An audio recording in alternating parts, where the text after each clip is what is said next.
अगर आप भी किसी भी एग्जाम में टॉप करना चाहते हो, अंडर 100 या टॉप 10 रैंक में आना चाहते हो, फिर चाहे आप JEE mains, NEET, civil services, banking या फिर किसी भी एग्जाम की तैयारी क्यों ना कर रहे हो, इस वीडियो को देखने के बाद आप टॉपर बन गए समझो। बस आप ये 5 simple, basic but very powerful steps follow करो तो, जो आपको कोई भी टॉपर नहीं बताएगा। और हाँ, लास्ट में कुछ बोनस टिप्स भी देने वाला हूँ, इसलिए जो लोग टॉपर बनना चाहते हैं वो इस वीडियो को लास्ट तक जरूर देखेंगे और ये बोनस टिप्स उन्हीं के लिए है।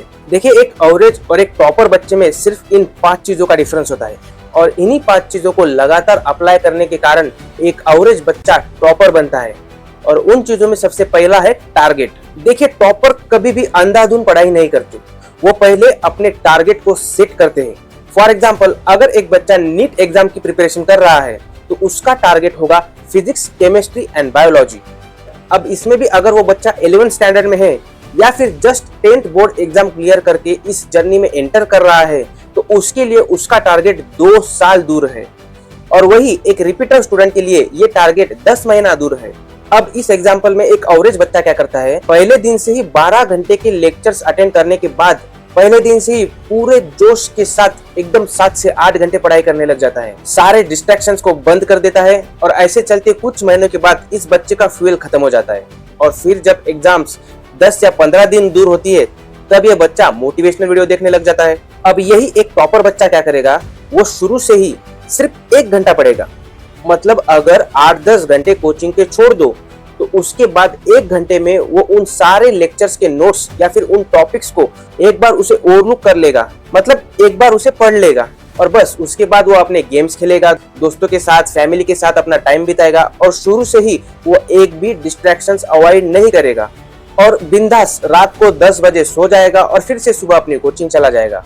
अब जैसे जैसे कोचिंग वाले सिलेबस पढ़ाते जाएंगे वैसे वैसे सिलेबस के साथ साथ एक टॉपर बच्चा अपने स्टडी का जो टाइम है वो बढ़ाते जाएगा, लेकिन फिर भी वो मैक्स 6 घंटे से ज्यादा नहीं पढ़ेगा और ना ही किसी कोचिंग की एग्जाम में टॉप करने की कोशिश करेगा और ना ही कम मार्क्स मिलने पर रोते बैठेगा, क्योंकि उससे पता है कि उसका लॉन्ग टर्म टारगेट उससे 2 साल दूर है।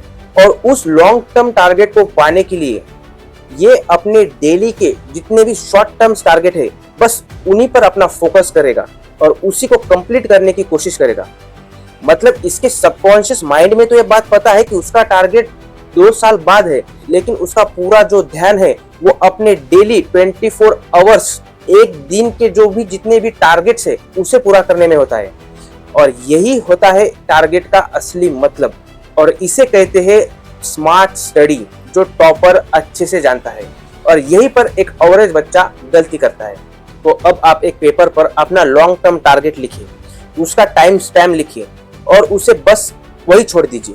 मतलब अब वो आपके दिमाग से थोड़ा दूर हो गया है, आपके सबकॉन्शियस माइंड में है। अब इसके बाद आपको एक टू डू लिस्ट बनानी है डेली बेसिस पर। रोजाना इस टू डू लिस्ट में आपको जो भी टारगेट्स पूरे करने हैं वो सब लिख देने हैं। जैसे कि आज मुझे 1 घंटा फिजिक्स के एमसीक्यू लगाने हैं, या फिर 1 घंटा बायो की एनसीईआरटी पढ़नी है, 1 घंटा केमिस्ट्री के रिएक्शन सॉल्व करने हैं। और उसके बाद पूरे 24 घंटे में आपको बस इन्हीं टारगेट्स को पूरा करने पर फोकस करना है। और अगर आप इन स्मॉल टारगेट्स में से 70 to 80% टारगेट्स भी पूरा कर लो ना, तो बेटा रिलैक्स होके रात को जल्दी सो जाया करो। बिल्कुल भी एक एवरेज बच्चे की तरह दिमाग खराब करके रोते बैठने की जरूरत नहीं है कि मैंने आज मेरा 100% टारगेट पूरा क्यों नहीं किया। एक टॉपर बच्चे की तरह पैनिक ना होते हुए ग्रेजुअली, कंसिस्टेंसी के साथ डेली बेसिस पर बस एक चीज ट्राई करो कि आप अपना 100% टारगेट पूरा कर सको। और बच्चा, जिस दिन आपने अपना 100% टारगेट पूरा कर लिया ना, उस दिन अपने आप को रिवार्ड दो।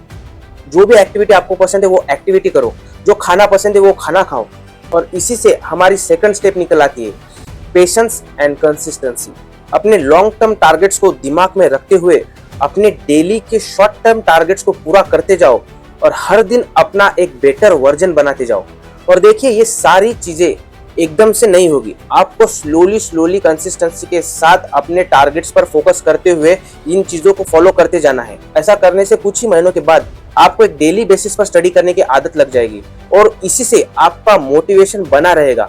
लेकिन इन सब के लिए 2 चीज जरूरी होती है, पेशेंस और कंसिस्टेंसी।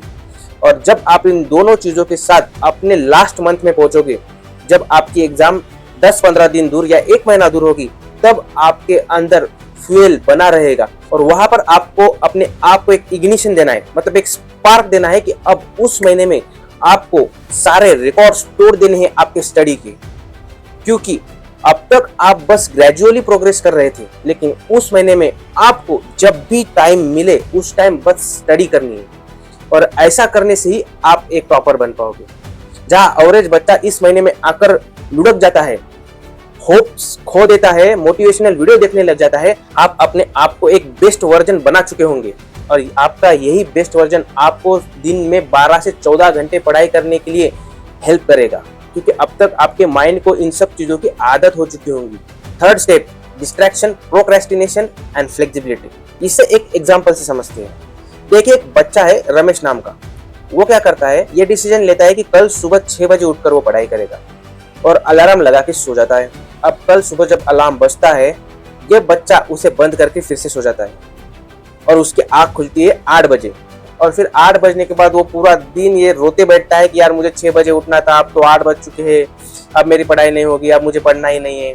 और उसके बाद मोटिवेशनल वीडियो देखने लग जाएगा या फिर से सो जाएगा और ऐसे करके इसका पूरा दिन रिग्रेट में चला जाएगा और 1 घंटा कुछ पढ़ाई नहीं कर पाएगा।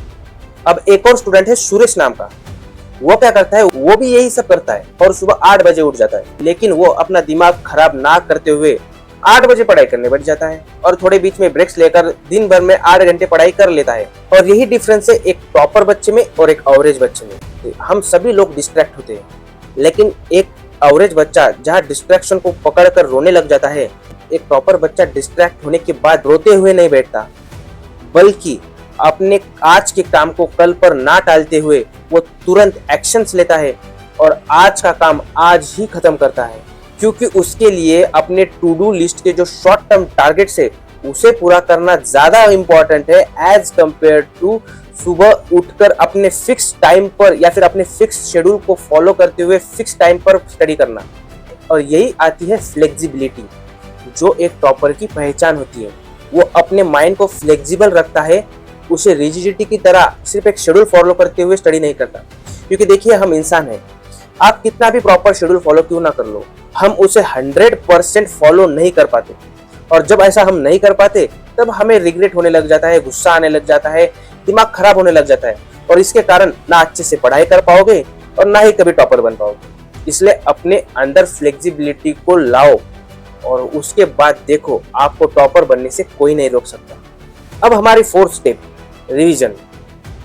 देखिए, एक एवरेज बच्चा क्या करता है, साल भर पढ़ता है और रिवीजन एग्जाम के 10-15 दिन पहले करता है और उस वक्त उसे ऐसा लगता है कि यार मैंने साल भर कुछ पढ़ा है कि नहीं, और उसके बाद फिर से वो रोने लग जाता है, डिस्ट्रैक्शन, प्रोक्रेस्टिनेशन एंड डिप्रेशन में चला जाता है।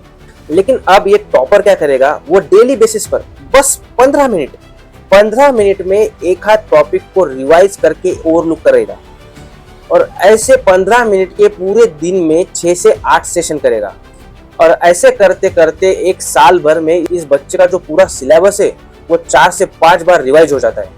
और जब एग्जाम के 10-15 दिन पहले ये बुक खोलता है तो उसे लगता है ये तो मैंने पढ़ा हुआ है, ये तो मुझे आता है, ये तो मुझे अच्छे से याद है, और इसी कारण उसके पास एक्स्ट्रा टाइम बच जाता है और उस एक्स्ट्रा टाइम में वो ऐसे टॉपिक्स को पढ़ लेता है जिसके एग्जाम में आने के चांसेस बहुत ही ज्यादा कम होते हैं, या फिर कुछ ऐसे टॉपिक्स जो शायद कोई भी स्टूडेंट्स नहीं पढ़ता। और सपोज अगर यही टॉपिक एग्जाम में आ जाए तो बस सारे स्टूडेंट्स में बस एक टॉपर ही होता है जो इस क्वेश्चन का आंसर एग्जाम में लिख के आता है और इसी के कारण ये बंदा हमेशा टॉपर कहलाता है। Number 5 step, self belief and doubt.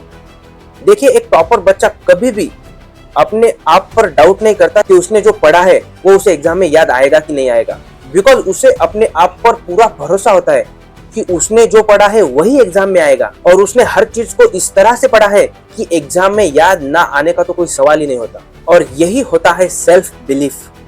Don't under estimate your self. और ये सेल्फ बिलीफ आपके पास तभी आता है जब आप इस वीडियो में बताए गए पहले 4 स्टेप्स को फॉलो करते हो। अब bonus tip number 1, memory power boost करने के लिए हर रात को सोने से पहले आंख बंद करके लेटे हुए आपने दिन भर में जो कुछ भी पढ़ा है स्टार्टिंग से लेके एंड तक रिकॉल करने की कोशिश करो। शुरुआत में आपको सारे टॉपिक्स अच्छे से रिकॉल नहीं होंगे, लेकिन जैसे जैसे आप इसकी प्रैक्टिस करते जाओगे आपको धीरे धीरे सारे टॉपिक्स रिकॉल होते जाएंगे और इसी के कारण आपकी मेमोरी बढ़ती जाएगी, बूस्ट होती जाएगी। क्योंकि देखिए, मेमोरी का मतलब होता है न्यूरॉन्स का कनेक्शंस एक ही डायरेक्शन में होना, मतलब उसी डायरेक्शंस में जब आप उसको बार बार एक ही चीज की तरफ ले जाते हो वो मेमोरी के तौर पर बन जाता है। जब एक ही चीज को आप बार बार करोगे तो वो मेमोरी बन जाती है।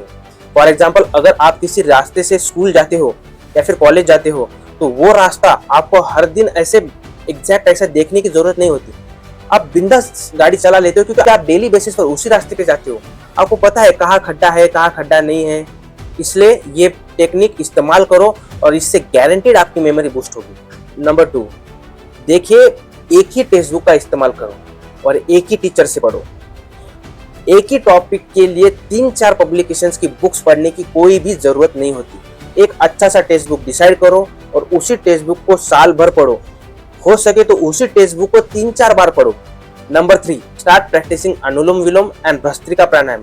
सिर्फ 10 मिनट्स, डेली 10 मिनट्स आपको एक प्राणायाम करने हैं। इससे आपकी रिकॉलिंग पावर बूस्ट होगी, आप पैनिक नहीं करोगे और एग्जाम के दिन एंग्जाइटी भगाने में भी ये सब चीजें मदद करती है। तो अगर ये वीडियो आपको पसंद आया हो या फिर आपको लगता है कि आपकी किसी फ्रेंड को आपको भेजना चाहिए या फिर आप एक पेरेंट और अपने स्टूडेंट को ये वीडियो दिखाना चाहते हो तो प्लीज इसे शेयर करो ताकि ज्यादा से ज्यादा लोग टॉपर बन सके, कंपटीशन बनाए रखे और हमारे देश को एक अच्छे होशियार नागरिक मिलते रहे।